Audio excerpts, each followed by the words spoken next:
Right, we're at the home of, or the training home of world featherweight champion Josh Warrington. I'm going to say this is not my gaff. I train here, I don't live here. Sure. Freezing in winter. Now then, I hear, was it last week or the week before, there was another world champion over the road, wasn't there? There was, literally, a stone's throw over the other side. Opening a chippy or something? No, Deontay Wilder opening a burger joint. We're doing milkshakes and burgers and pizzas and whatnot. And you've got world champion over here, and I don't even get a nod. Don't even get an asking. I got a DM a few hours later saying, "Oh, we didn't realise you trained over the road," because someone must have mentioned it. We didn't realise you trained over the road. You should have come over, but what the hell, you were getting paid. I'm not going over for free. You're not paying me in burgers and chips and stuff. World champion now, you know that. Deontay give you a little DM or something? No DM from Deontay. I mean, I have met him in the past. Like I met him at Windsor Park when I was scouting mission, watching Carl Frampton fight Luke Jackson. But there were no sliding in my DMs from Deontay. On the subject of world champions, and obviously you made history becoming Leeds' first ever world champion. Has it sort of slipped under the radar, but Leeds has now got two world champions? Who's the other one again? Nicola Adams? No, right. Well, yeah, I wouldn't say it slipped under the radar. I think people start really giving her credit when she wins the fight for getting the world title. No one ever calls himself a champion when you just gifted a world title. You know, you've got to go in there and have your arm raised at the end of the night, and until she does that, I mean, even herself won't consider herself a real champion until that happens. So you're still claiming sole ownership of Leeds' world title? Yeah, I'm still the only one. Right, where to start with you? I mean, last year seemed to be absolutely mad, but have you reached any sort of normality? Now, when I say that, because last year you had the world title fight, you had the birth of your children, you had a documentary going on, you moved house, and you sort of crammed it all into such a short space of time. Are things a bit more normal now? Yeah, things are settling down. I mean, it feels like a normal life. Today I spent my afternoon bit of chalk and cheese really. I were trying on fancy bespoke suits, getting jackets given to me and doing photo shoot in a tailor's, and then home a few hours later to order a new tumble dryer and dishwasher. So yeah, bit of chalk and cheese, but now things have settled down. I think quite a long build up to the Galad fight. Few weeks off, nice break away, and then back to it. And obviously not the fight that I really wanted. You know, I've made that very clear. I wanted to go and unify the division and keep on the momentum and everything else. But just another defence. And that's where we are. Talking about these unifications, I mean, events of the last couple of weeks have kind of made fairly clear why these haven't happened, haven't they? I mean, you've had Valdez was gone, we knew that straight away. Santa Cruz has now publicly said he's going. Gary Russell's like Father Christmas, isn't he? So you only see him once a year. So, I mean, the fights just weren't there, were they? No. I mean, disappointed and not just for the fact of like it's not going to happen straight away. Just disappointed because I think they make fantastic fights. You know, the first two names you said there, Oscar Valdez and Santa Cruz. I feel like my style and their styles, I think both of them fights would make absolutely fantastic fights. Desperate to fight Santa Cruz because they were top of the division and obviously beat Carl, and I kept on saying I wanted to win that ring magazine belt, and I'd have had to beat him in order to get that. That's not going to happen now. So it's one of them. It leaves you just a little bit frustrated, but out of my hands. Well, that being said, Gary Russell Jr. is still hanging about, and that green and gold belt, that WBC belt is a lovely belt. So yeah, I'd love to be able to lift one of them. At the same time, it means it opens up again. It means you get a new wave or generation of top featherweights who are going to probably come in, compete for those belts and then there's 2 more. You can say, do you want to fight? Yeah, it does, but then it means we've got to wait a little bit longer. I mean, I know would I've had to wait a little bit longer anyway, because I'm going in October. But would have been able to sort one maybe for just after New Year, whereas now 2 lads have got to contest to put themselves in commanding positions or fight for the belt, and they'll probably won't want to go into a unification fight straight after that. You know, so I was desperate to go into a unification fight straight after. You're not all cut from the same cloth, though, are you? This is it. But there's a lot of fighters who will win a world title and probably I'll just have a steady defence. So for the next 2 belts certainly, it'd probably be a year before I'm looking at him. You know, you get Shakur Stevenson wins WBO. It'd probably be a year now, because he's going to milk it a little bit longer until it builds into a big fight with myself.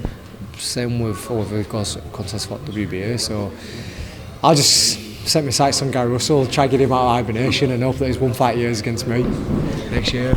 I'd say, I mean, all that being said, I mean, the crucial thing is that you take care of business, your own business, and keep your momentum, keep busy, don't become stale.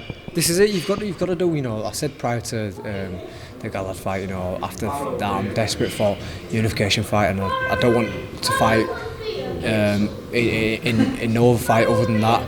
But then when it we got through that one and it come to it, bit of realisation, you can't be sidelined. You know, I have been sidelined. I had a 11-month out when I moved from Matchroom to Queensberry, Frank's team.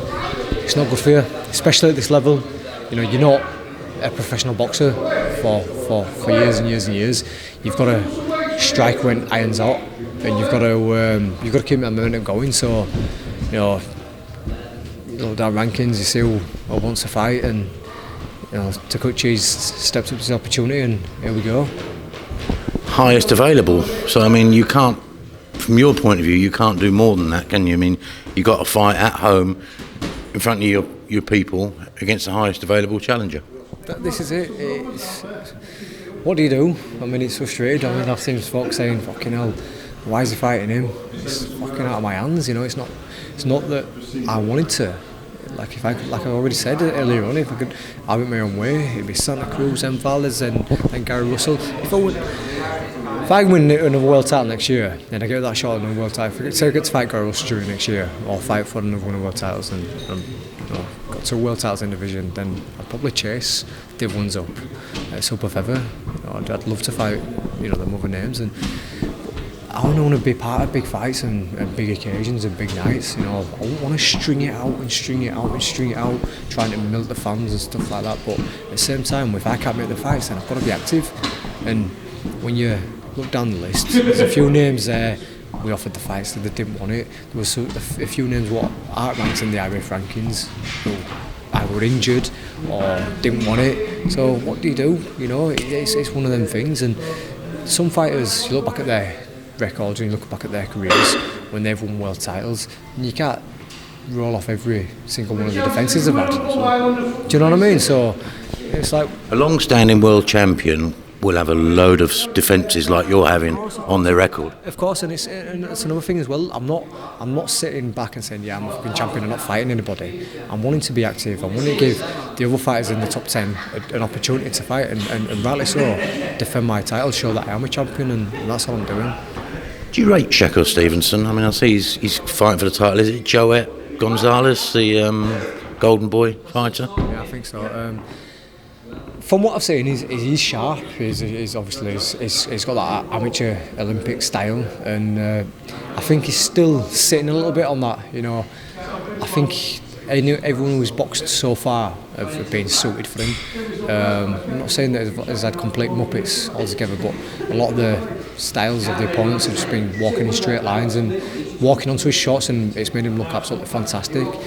And he is a talent. There is skill there, obviously. Silver medalist in Olympics 2016. That said, everyone knows I can do 12 rounds really well, and I think I'd put him for well.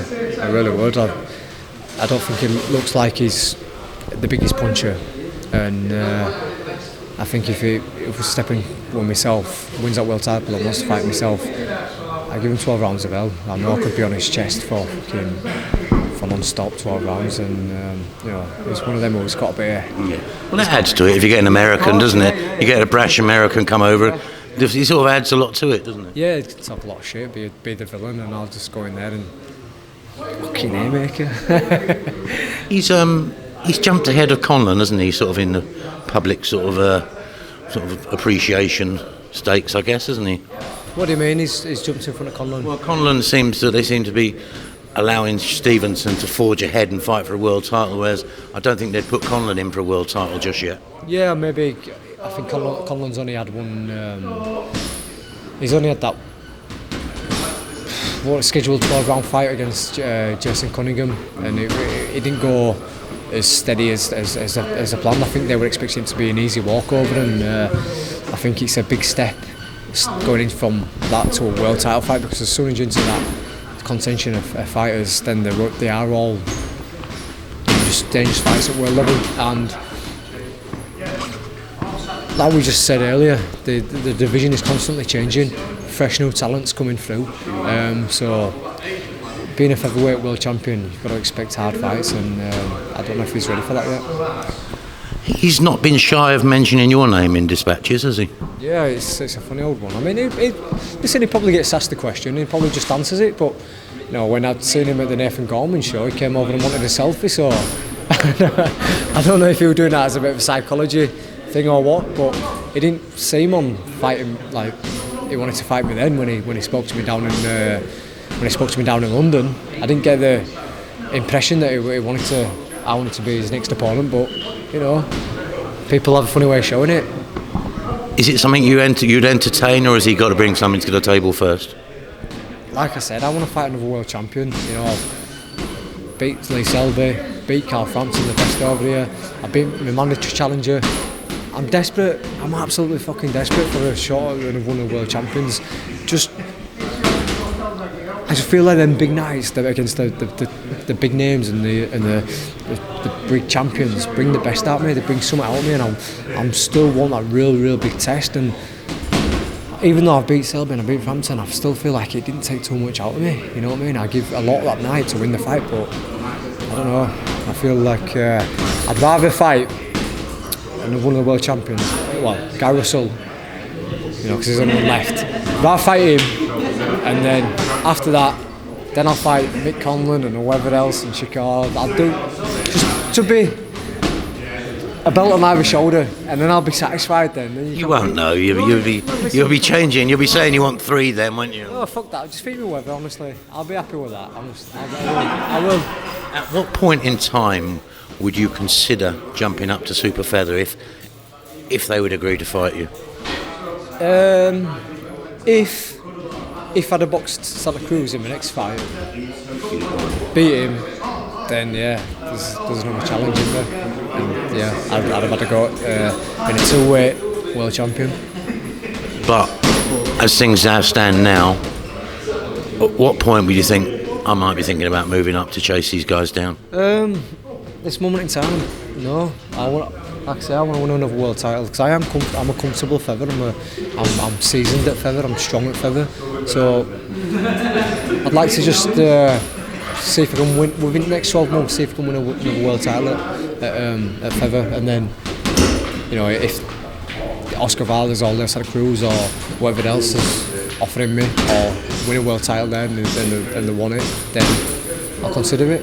They're probably considering moving up to lightweight to coincide with Lomachenko coming back to the world of feather, I guess. Maybe so. I'll fight Loma. You'd love it, wouldn't you? Yeah, if we can challenge. Why do you not want to challenge yourself when you get to the top of the tree? I can understand people like trying to pad the records a little bit on the way up, but when you get to world level, like, fuck that. You're at top of the tree. Then you've got to show that you're the best. You've got to prove that you're best by fighting the best. So, never mind all the steady ones. Just want to get the big fights in your body. Tell me something. It's quite interesting, but you say, when I've got another world title, I'll fight him till the cows come home. But there's been a school of thought sort of circulating in boxing, but Josh Warrington isn't going to stick around for that long. How long do you think you're going to be in the game? Because people are sort of thinking, you're 28 now, another 4 fights, whatever. What's your current mindset? No, I think I have been asked the question, how long do you want to be in the game and whatnot, and I have said having kids changed me, because I used to say I'll fucking go as high as I can go, and then when I start dipping, start losing it, then I'll try to win British title and way back down. That's kind of changed. I don't want to do that no more. I would like to see it out at the top, but I still see a good few years of me yet. I haven't putting a time limit on it. I haven't put a time limit on it. I'll know when the time is ready to go. Like I say, I'm 28. I don't feel like I'm 28. I feel like I'm just coming into my peak and my prime. With that being said, I can't see me going past like 34. But you don't want to be chasing it. As soon as I start feeling like it's slipping, then I'll hand the gloves up, because I've given lots of boxing over the years, and boxing's been very, very good to me as well. I've still got a lot of goals I want to tick off. Maybe I take them goals, then I might just do it. But we don't need to worry about a shock retirement coming anytime soon. I'm not coming anytime soon. I love it so much, and I've been listening to a lot of podcasts recently. A lot of podcasts been with a lot of fighters who are retired, and a lot of them talking about how they cope with when they're retired and things like that, and it scares me a little bit. It scares me because I do realise that day will come, but how do you fulfil this feeling, this buzz of being in the gym, the buzz on fight night, and what comes with all that? So, yeah. Tell me a little bit what you've seen of Takoucht, just to keep it more topical. Back to the next show, October the 12th. Have you had a closer look now? Yeah, Takoucht, he's southpaw. He's a tough fighter, never been stopped. Former European champion, comes forward, loves the fucking fight inside. He was a bit shy at the press conference, didn't he? A bit shy, but you can't go too much into that, because Sasha Magassi looked like a good gust of wind to blow him over, but he was tough as all boats when it comes to fight night. So some of these French fighters turn out to be very dangerous as well. Like I say, he's never been stopped. He's had a fair few knockouts, and certainly more than me. And it looks like a fixed set. So I can't take anybody for granted. I'd be absolutely muppet to do that. I've got to stay switched on, and I've set like a target of how I want this fight to go. I want to go out there and not completely dominate the whole fight. To be honest with you, I want the fight to get finished early. I'd like to get it out early, to just send out a message, about what kind of level I'm at and where I'm at. Because I'm flying at the minute in training, and I don't think last time out the fans got to see too much out in the Galad fight. So get a bit of fire going again. Good job against Takoucht, and then see where we go from there. Of course, it's not just you. I mean, your Leeds fans. I mean, they've put on a hell of a card for them, haven't they? It's stacked with title fights, isn't it? Yeah, it's a massive card, and in a way, I'm disappointed that we're not getting the passports out and going away. But with that being said, I always said in early days that I wanted to put Leeds on the map in terms of boxing. That was long before my profile got to where it is now. How many fights were you admiring Hatton having at the Manchester Arena? There you go. I used to say this long before people outside of fucking Leeds or Yorkshire knew what it was, and now it's like my profile has grown. We'll get messages from all around the world. A lot of people like me, a lot of people don't like me, but the profile has grown and grown. And now me fighting on these Leeds cards, there's fighters like Jack Pearson getting opportunities. A local Leeds lad who's fighting for an English title in the arena. I had my English title away from home in a venue with 1,000 people in there capacity. He's going to fight in front of tens of thousands of people. And I don't want to blow smoke on my own backside, but that's because we're there. If I weren't there, then the show won't be happening. And there's other lads on the card into the second and third fight. They're getting the opportunity to fight. Because the show's been put there. So if you go, this all moves away, doesn't it? This is it, and it's it started a wave. And like I say, I feel like it's a personal box ticked for myself. I always, like I said, in the stages, it were go war, put Leeds on the map, and I feel like I've done that now. Josh, we'll let you get on with training. Good luck. Thank you very much. Appreciate it.